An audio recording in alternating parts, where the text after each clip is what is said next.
Hey, moi c'est Charlotte. Je suis associée avec Nora Sadmi chez Apis Réseau à Caen.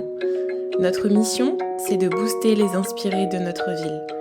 Ceux qui ont l'envie de créer, ceux qui ont choisi d'emprunter leur propre route, de bâtir leur propre empire, de réaliser leurs rêves. Dans ce podcast, on va parler de créativité, d'ambition, de business, d'accomplissement de soi, de coups durs, de victoire, de développement personnel. Et vous savez pourquoi on fait tout ça ? Aurel, dis-leur. Ce qui compte, c'est pas l'arrivée, c'est la quête. Bonjour à tous, j'espère que vous allez bien. Je suis trop contente de tourner ce podcast aujourd'hui. Je voulais dans un premier temps vous souhaiter une très belle année 2024. Ça fait quelques temps que j'avais pas enregistré de podcast parce qu'il y avait pas mal de projets en cours, mais voilà, l'année débute, nouveau challenge, nouveau projet et nouveau podcast forcément. Donc je vous souhaite vraiment le meilleur pour cette année, que vous puissiez être guidés véritablement par ce que vous avez à l'intérieur, par votre âme, par tout ce qui a du sens véritablement pour vous, et que vous puissiez trouver votre alignement profond. C'est vraiment ce que je vous souhaite. Et en parlant de ça, justement, aujourd'hui, j'ai décidé de faire un podcast relatif aux blessures de l'âme. Alors, il y a un livre qui est très connu, enfin deux livres même, de Lise Bourbeau, les 5 blessures de l'âme, qui a été pour moi un réel... ça a vraiment marqué en fait un point dans ma vie, ce livre, parce que ça a mis des mots sur mes mots, justement.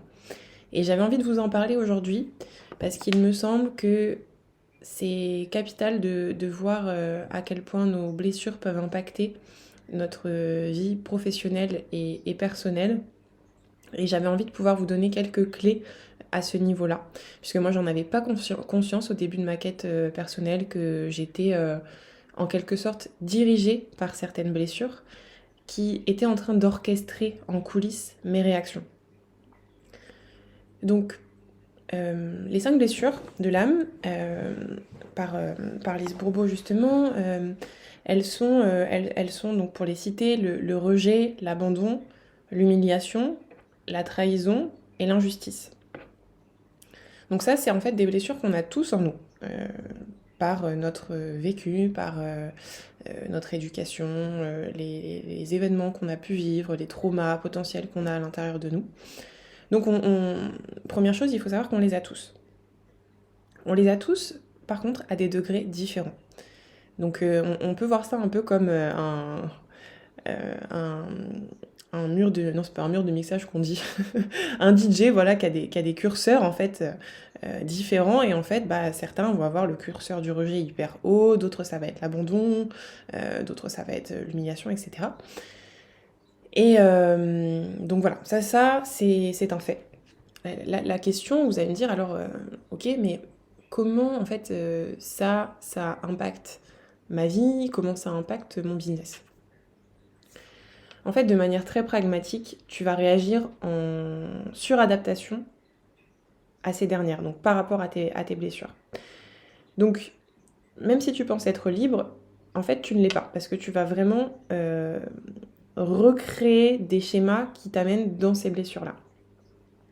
Et c'est là où ça coince, puisqu'on croit souvent être libre de nos réactions, alors qu'elles sont, dans ces cas-là, gouvernées par nos peurs. Donc on ne vibre pas sur une énergie haute, finalement. Quand on vibre sur la peur, ça se ressent à l'intérieur du corps, en fait. Généralement, c'est fermé, en fait, au niveau de la poitrine, au niveau de ce chakra-là, en tout cas. Et par contre, quand on vibre sur quelque chose de plus haut, on sent à l'intérieur de notre poitrine que c'est ouvert. Donc là, on est beaucoup plus sur des vibrations hautes, sur de l'amour, sur de la compassion, etc. Pour pouvoir se détacher de nos peurs, il faut accéder à son higher self, son moi supérieur, comme disent les Américains, et avoir la chance de pouvoir accéder à ton âme, finalement. Donc sortir de ce mental aussi. Donc je vais vous donner quelques exemples. Si tu as la blessure du rejet, comment ça peut se manifester dans ta vie professionnelle ou personnelle. Eh bien par exemple, tu vas auto-saboter tes relations par peur d'être rejeté. Tu vas fuir dès qu'il y a un enjeu. Ton cerveau va se mettre en bug et en fait tu vas auto-procrastiner. Tu vas préférer rejeter toi-même que d'être rejeté parce que tu as l'impression que ça va te faire moins mal. Alors qu'en vérité non.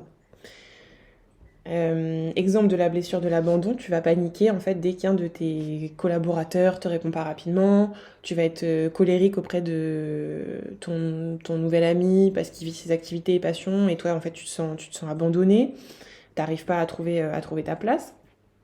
T'as la blessure de l'injustice, tu vas finir en pleurs lorsque tu vas devoir te séparer de l'un de tes collaborateurs pour X raisons parce que tu trouves ça vient toucher à cette blessure d'injustice, où toi t'as déjà vécu des choses injustes dans ta vie. Alors que là, en fait, c'est toi le boss et c'est raisonné, c'est pour une boîte, etc. Donc là, ça provoque des réactions totalement what the fuck, en fait. Et par exemple, si t'as la blessure de l'humiliation, tu vas avoir du mal à aimer qui tu es, à te valoriser, tu vas sûrement reproduire même des schémas humiliants de manière inconsciente, où tu vas de nouveau te retrouver dans des situations où on te respecte pas, où on t'humilie, parce que c'est ce que ton cerveau connaît. Donc il va s'y remettre. Donc ça, c'est vraiment quelque chose à savoir et à identifier, en fait, je trouve que c'est toujours intéressant de se mettre en observateur vis-à-vis de nos propres comportements, de nos propres vies. Et justement, celles qui sont les plus délicates, c'est celles où réside le plus de traumas et de blessures, et c'est celles qu'il faut épurer. Je sais, c'est pas agréable, il faut lever le tapis et voir ce qu'on y a mis, en fait, en dessous. Mais je vous assure que ça vous enlèvera une grosse épine du pied. Tu l'auras compris grâce à ces exemples, pour être quelqu'un d'aligné en termes de perso, mais pour être un vrai leader et chef d'entreprise, par exemple en termes de pro, il va vraiment falloir aller faire ton inner work, donc ton travail intérieur, ton travail personnel, et aller regarder ce qui s'y passe. Ces blessures, elles sont parfois, assez souvent relatives à notre enfance, à notre adolescence, comme je vous disais, notre éducation, nos croyances. Donc moi, ce que je t'invite à faire, j'ai un petit exercice pour toi. Pardon pour ce bruit horrible. Prendre de la hauteur sur ta vie et te regarder justement sur ce fameux œil observateur. Donc tu prends le papier et un stylo et t'écris les questions qui vont suivre si tu le souhaites. La première question, c'est: à l'école, quelle était ta place dans un groupe? La deuxième: te souviens-tu de moments humiliants où tu t'es senti rejeté ou trahi? As-tu vécu des moments d'injustice profonds? Lesquels? Dans ton cocon familial, quelle était ta place? Quels besoins t'ont manqué? Et pour quelles raisons? Donc ces questions, ce sont ta base de travail. Je les remettrai pour ceux qui ont eu la flemme de les écrire dans la barre d'infos. Y répondre, ça va vraiment te permettre de détecter tes blessures potentielles. Je les ai vraiment créées pour ça, pour que voilà, tu prennes le temps de répondre vraiment à chaque question de manière détaillée. Tu vas voir, normalement, à un moment, ça va sortir tout seul et tu vas te mettre à... laisse vraiment, tu vois, ce truc d'écriture intuitive sortir de toi et tu vas voir, tu vas noter des choses, tu vas noter des souvenirs. Ah ben oui, mais il s'était passé ça à l'école, je m'étais sentie rejetée et qu'est-ce que ça a provoqué chez moi et qu'est-ce que peut-être ça provoque encore lorsque je suis dans des situations similaires, etc. Donc il s'agit vraiment d'un travail qui se fait pas en une fois, hein, comme tu peux l'imaginer, mais justement, moi je veux juste pouvoir initier ça, en prendre conscience et commencer son healing work, son travail de guérison, pour ouvrir cette porte qui ne se referme jamais, hein. D'ailleurs, tout au long de notre vie, on travaille sur ça, c'est pour ça qu'on est sur Terre quand même. Donc, petite parenthèse, pour ceux qui ne le savent pas, moi je suis Charlotte, je suis cofondatrice à Peace Réseau, qui est une communauté d'optimistes et d'ambitieux. On va tous vers un but commun, notre réussite. Et avec la fondatrice, mon associée Nora, on donne les clés justement pour s'entourer de personnes positives, ambitieuses, apprendre chaque jour, transcender nos blessures et avancer ensemble. On organise un atelier par mois pour te permettre de booster tes connexions tout en progressant sur un sujet spécifique, business ou dev perso. Et notre objectif, c'est de te donner le fuego, tu vois, nécessaire tout au long de l'année pour réaliser tes rêves. Et tu as besoin de personnes comme toi autour de toi. Je te l'assure, ça va vraiment te permettre de dévoiler ton plein potentiel, sortir de ta zone de confort. Et là, le champ des possibles s'ouvre et c'est génial. Donc si tu souhaites devenir adhérent, je te laisse me contacter sur LinkedIn. Je serais ravie d'échanger avec toi et t'ouvrir la porte du jardin de ta réussite avec grand plaisir. Parenthèse fermée, pour revenir aux blessures de ton âme, je te propose on va dire plusieurs choses pour mieux te connaître. Faire grandir significativement ta conscience et agir de manière libre et non sous l'emprise de ces dernières. Donc moi j'ai relevé, on va dire, 4 points clés pour conclure d'ailleurs ce podcast où, comme vous le voyez maintenant, le format c'est vraiment, je vais à l'essentiel pour que vous ayez vraiment des clés activables en fait.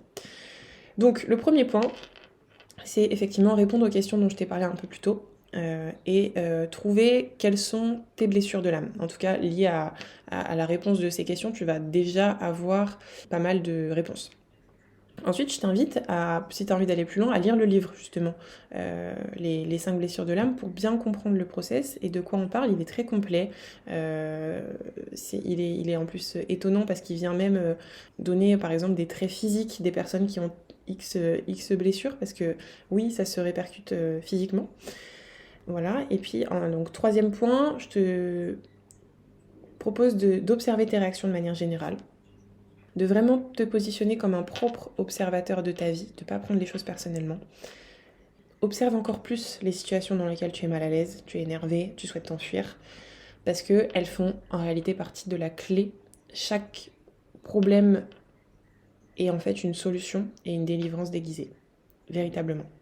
Et le 4e point, effectivement, c'est de devenir membre, de devenir adhérent chez Apis Réseau, et rencontrer des personnes qui ont envie de s'élever et s'améliorer chaque jour comme toi. Donc tu peux m'ajouter sur LinkedIn et on en discute. La prochaine soirée, c'est le 6 février. Et ça va être génial. Le sujet, il est top. C'est apprendre à prendre la parole et kiffer ça. Véritablement prendre du plaisir dans ce qu'on fait. Écoute, c'était un plaisir de partager ce moment avec toi, ce podcast avec toi. Voilà, qui me permet moi de suivre ma vision et mes valeurs qui sont en fait un monde plus aligné, des consciences éveillées et ensemble, tout ça. Voilà, je te dis à très très bientôt. J'espère que ce partage d'expérience résonne et donne du sens à ta quête professionnelle et personnelle.